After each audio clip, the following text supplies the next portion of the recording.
Stephen of Blois, as a man, could be shrewd, calculating, and opportunistic. Those qualities would ultimately raise him from Count to King of England, but his other personal traits weren't quite as useful for medieval kingship, and would be the reason why his reign would be spent fighting a civil war against his rival, the Empress Matilda. He did have some pedigree required to claim the throne. He was the grandson of William the Conqueror and nephew of his predecessor, Henry I.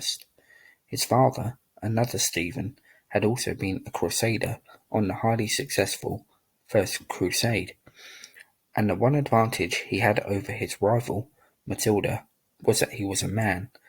Men, as was the thinking at the time, were more fit to rule. In times of trouble for the kingdom, they could lead armies into battle or take the fight to a foreign enemy. These types of duties were not expected of women, but this logic is flawed.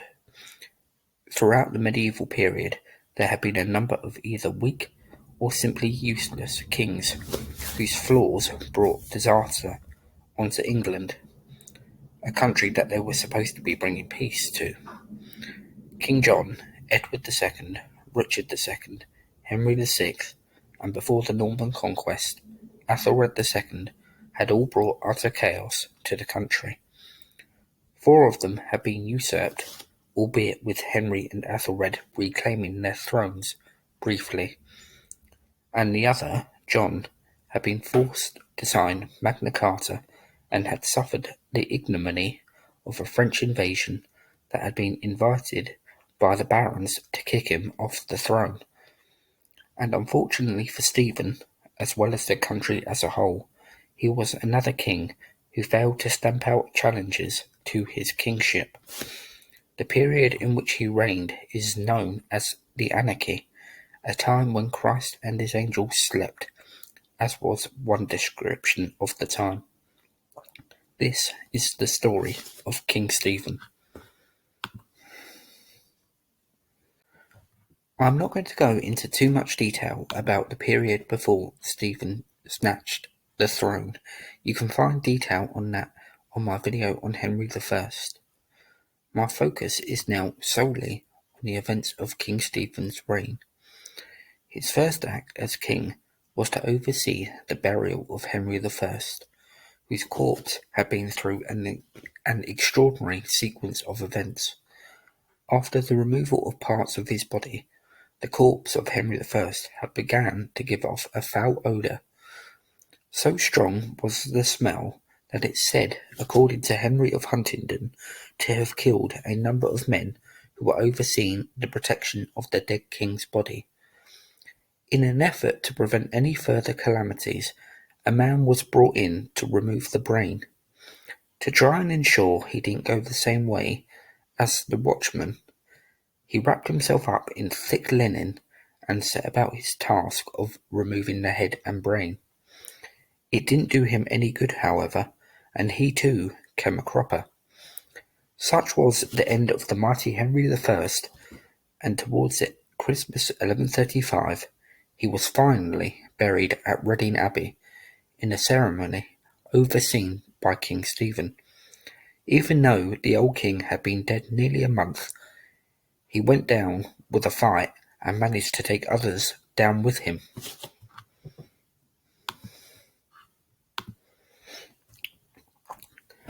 After that somewhat macabre and almost comical start to his reign, Stephen now set about establishing his kingship. His first act as king was to reaffirm his promises to the church to uphold their rights. But his first real challenge as king was not long in coming. In January of 1136, the north of England was attacked by the King of Scots, David I. After marching swiftly and energetically northwards, Stephen came to a rather meek agreement with David, and although he regained control of Newcastle, he allowed the Scots king to keep hold of Carlisle. This was not an agreement that would put off further invasions, and Henry of Huntingdon criticises Stephen for his lack of ability to see through sieges and war efforts. In 1137, Stephen made a deal with one of his main rivals, Geoffrey of Anjou, husband of the usurped Empress Matilda. Like his wife, Geoffrey had his eyes set on one of Stephen's possessions. In his case, it was Normandy. But Henry I had been a shrewd operator when it came to handling finances, and when Stephen stole the throne, he also inherited a kingdom in a healthy financial state, and he also had plenty of troops at his disposal. Geoffrey had realised this, and so had no choice but to come to a peace agreement with Stephen. And for the time being, his and Matilda's efforts to reclaim Normandy and England were at a standstill. So, having set affairs on the continent straight, Stephen returned to England to celebrate Christmas of 1137, where he would have been a relatively happy man. However, that wouldn't last. In 1138, David I had somewhat predictably gone back on his word, and this time it was in spectacularly gruesome fashion, once again invading the north of England. Henry of Huntingdon describes in graphic detail some of the atrocities carried out by the Scots army in undiscriminating fashion. Whilst I think it's safe to say some of it is rather large exaggeration on Henry's part, there is no question of the unprovoked and vicious nature of the Scottish invasion, and I won't go into the details here because it is gruesome. Given the weaknesses of the agreement reached just a couple of years ago with David, prior to this latest invasion, it's fair to say Stephen had to be apportioned some of the blame. Stephen reacted in kind, and he laid waste to the south of Scotland. After returning south from the Scottish expedition around Easter of 1138, Stephen had got word of trouble in the west of England, with castles at Hereford, Bristol, and Shrewsbury being taken by enemy forces. Stephen marched west and reclaimed possession of the castles, but this particular revolt had spread to other areas of the country, as far apart as Kent and Yorkshire. There were now very real challenges to Stephen's authority.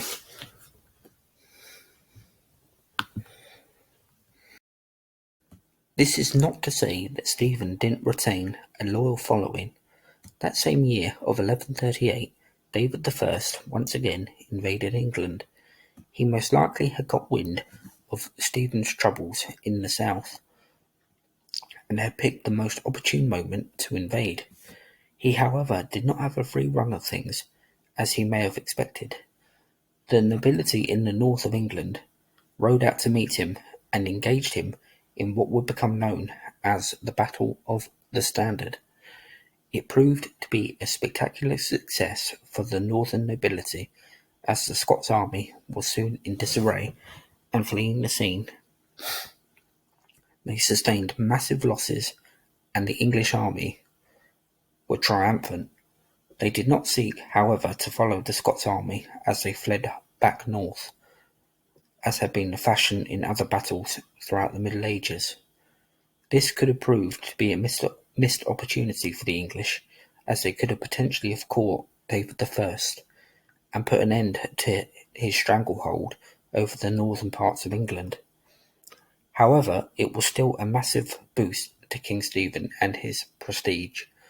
The northern nobility had proved their loyalty to him by seeing off this latest threat. Although it didn't spell the end of the troubles with David I, it ultimately gave Stephen some extra time and boosted his prestige. He needed it, as he was still having problems in the south. and also what it had prevented from doing. If the Scots had been triumphant, they could potentially have marched straight through the heart of England and gradually became further and further south, and this would potentially have put Stephen's throne at very real threat of losing it, in fact.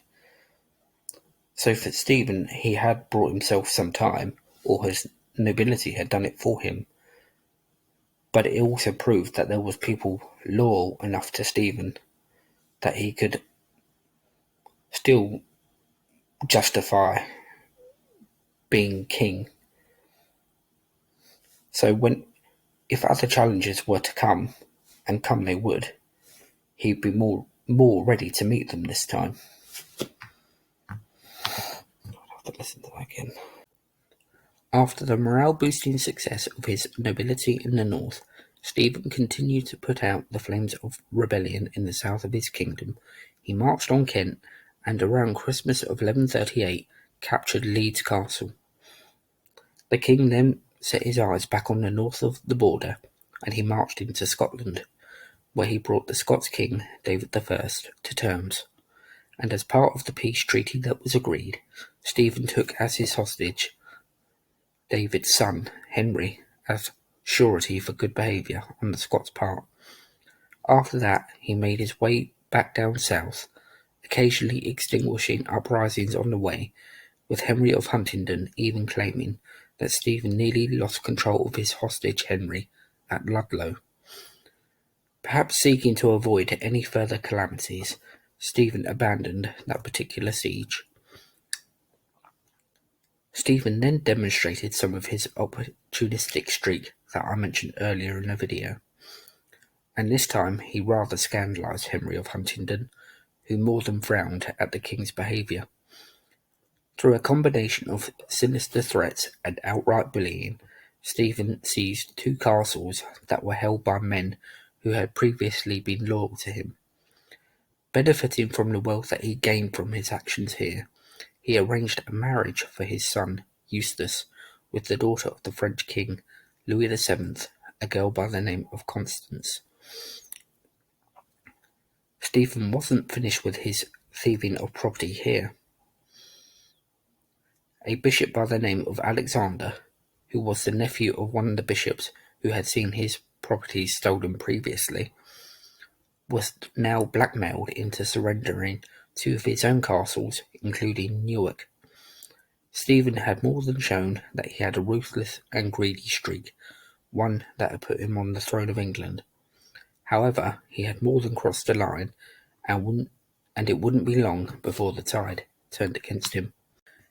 In 1139, the Empress Matilda finally arrived in England, and the destructive civil war that would tear the country apart would begin. As soon as he got wind of her arrival, Stephen besieged her at Arundel, but perhaps listening to the same advisers who had urged him to move against the likes of Bishop Alexander, he rather inexplicably allowed her to make her way to Bristol, the power base of her key ally, her half-brother Robert of Gloucester. Towards the end of 1140, Stephen suffered a significant setback when the city of Lincoln fell to his enemies. Making his way to Lincoln, Stephen set up camp and lay siege to the city. The man who had captured Lincoln was called Ranulph, Earl of Chester, who also happened to be the son-in-law of Robert of Gloucester. Robert too made his way up north to alleviate the pressure on Ranulph and attack the king's forces. Robert was more than a capable military leader, and Stephen knew he was up against it. But he wasn't one to shirk from a battle, and he attempted to mobilize his own forces with vigor as they lined up against Robert's men.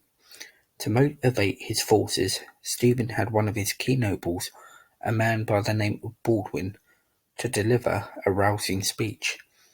The king didn't give the speech because he himself had a weak speaking voice. And so when the battle commenced, it wasn't long before the king found himself in immense danger. And even though he fought with great bravery, He was soon captured along with key members of the nobility, including Baldwin. Thus ended the Battle of Lincoln 1141, with King Stephen now in ignominious captivity, and his realm now at the mercy of the woman he had usurped it from, the Empress Matilda. But unfortunately for Matilda, it wasn't as simple as her just claiming the throne now. Attempting to have herself crowned in London, she had to flee for her life as the citizens turned viciously and violently against her. What was her crime? She had, after all, been designated heir to her father Henry I, and the nobility had sworn 3 oaths of loyalty to her. Some of the accusations levelled at her are aimed at her personally. She was accused of being insufferably arrogant, especially after her forces' victory at Lincoln. It's not beyond the realms of possibility that Matilda did have an arrogance about her. She had been married to the Holy Roman Emperor after all, and so had been one of the most powerful women in Europe for a time.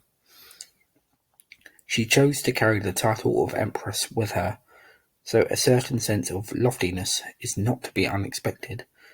But arrogance is not enough to explain why there was such resistance to her right to rule. The fact is, 12th century England was not ready for a woman ruler. She may well have been aware of this, but it didn't mean she was about to give up, especially with the king now in her custody, where he'd been moved to Bristol. There were repeated outbreaks of fighting, with disaster soon befalling Matilda in the aftermath of the Battle of Lincoln. Her half-brother, Robert, was captured by forces loyal to Stephen. Robert had demonstrated his military expertise at Lincoln, and without him, Matilda could never become queen. There was only one thing for it, and a deal was made that saw King Stephen released from prison in exchange for Robert. In 1142, Stephen built new fortifications, and at one in Wiltshire, Matilda's forces attacked in large numbers, capturing a large number of key figures, including the king's steward. Towards the end of that year, Stephen famously besieged Matilda at Oxford, where she made a dramatic and daring escape.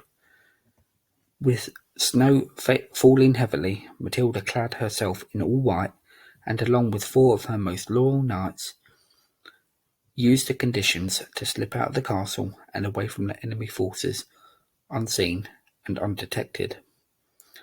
The Civil War continued in much the same vein into the mid and late 1140s.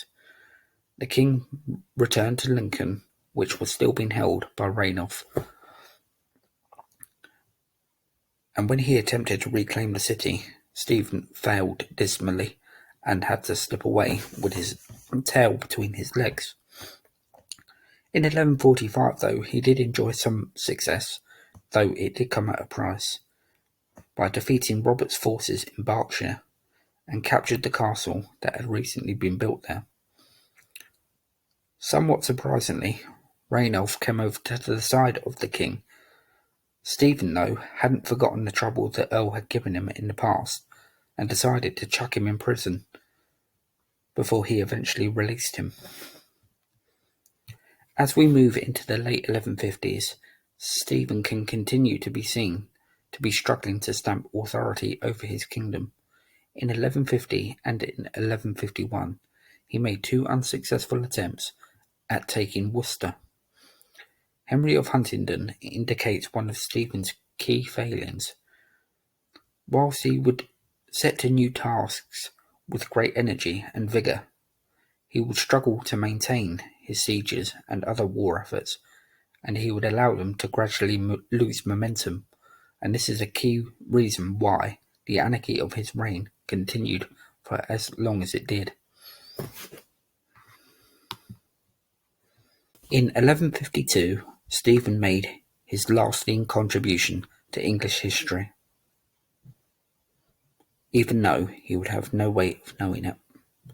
In his custody was a 5-year-old boy by the name of William, who was the son of a man called called John Marshall, who was a supporter of the Empress Matilda.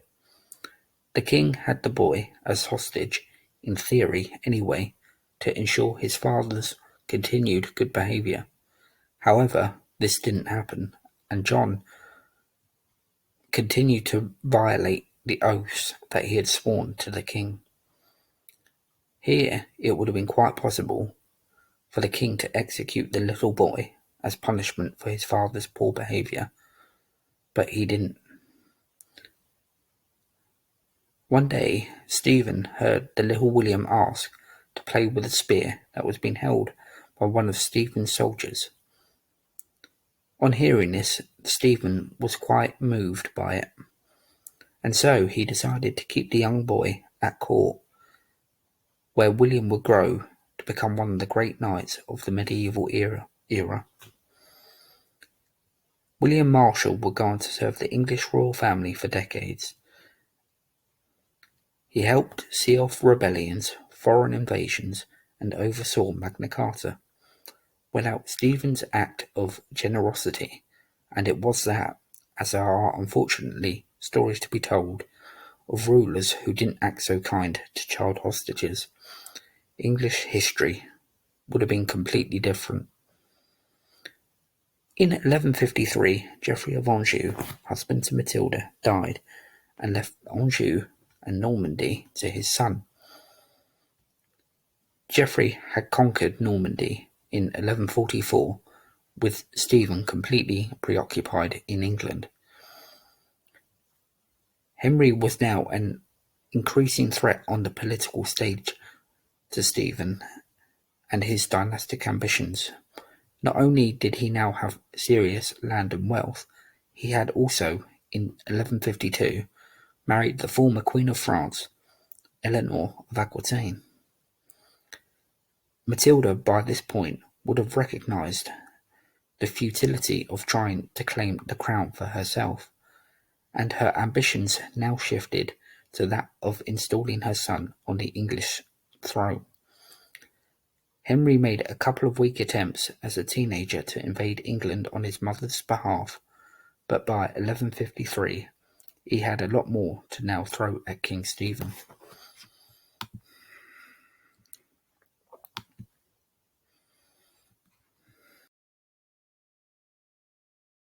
So finally at Wallingford in 1153, a treaty was finally agreed. Weary of war that had done untold damage to his kingdom, Stephen agreed to make Henry his heir, and disinherited his own son, Eustace. Eustace would not have taken this news very well, but thankfully for the country at large, he did the kind thing and died instead of fighting another civil war with Henry. The war was now effectively at an end, but there were still random outbreaks of fighting, perhaps out of force of habit. The English would become known for the amount of fighting they do. If it wasn't with a foreign army, then it would be amongst themselves, and that would be a theme throughout the Middle Ages. Stephen was allowed to remain on the throne, but he died the following year in 1154. What is Stephen's legacy? Militarily, he was capable, but not to the same relentless extent of the great warrior kings of the Middle Ages. He lacked sustained aggression. If he had more perseverance, he may well have put an end to the civil war earlier. He had managed to retain a loyal following, however, which is admirable. If he hadn't, he wouldn't have reigned as long as he did, and it might have come to an end as quickly as it had begun in 1138 with the invasion of David I of Scotland. He was not without admirable personal traits, as we've seen with William Marshall, but he also had a greedy and selfish streak too, wrongfully stealing property off those that had been loyal to him. His decision-making is at best questionable. His taking the throne in 1135, he must have known, would throw England into utter chaos that ultimately is his legacy. It was a reign of anarchy.